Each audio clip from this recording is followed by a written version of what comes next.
Allow me to explain to you why it's actually so critical to be suspicious of Erica Kirk and why it's important not to get caught up in the emotional pushback that you might feel for questioning an archetype like a grieving widow. The reason is she is inheriting a very powerful position. This is a position that is affecting not just the people employed at Turning Point USA, but also the minds of young adults who will eventually grow into full adults and be in charge of this country. So, what we teach people now in their youth is extremely important, and we have to be sure that the people leading our youth are worth being in positions of leadership. As much as I respect Charlie and his views, I have to say Charlie didn't know everything. Nobody does. So, there is a potential that Charlie didn't know his wife, and there's a potential that he could have been betrayed in a way.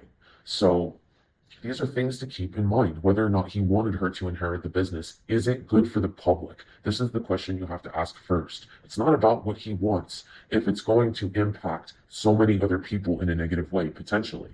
When I say potentially, it's because if you're wrong about her, if this is a Trump 2.0, where now we have another person coming up on stage with all the emotionally and spiritually charged rhetoric meant to get people on their side, thinking that they're aligned with God and it's so easy for them to forgive and they're so great at handling trauma and they're worth being in a position of leadership.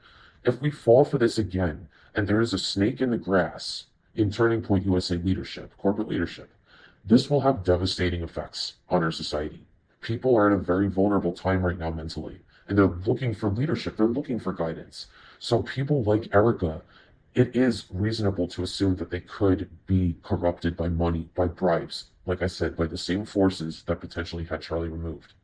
It's not unreasonable to think that maybe they could have gotten to her and offered her a payout in order to at least stay quiet, not even to be involved in the plot, but to stay quiet in the cover up.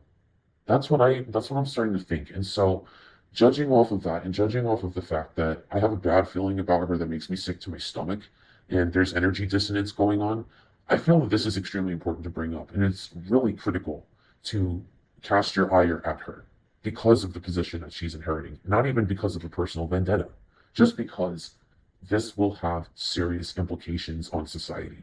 And I do not want to see another Trump 2.0 where someone is selling the public on pretty lace words and nice outfits, but their actions are not aligning.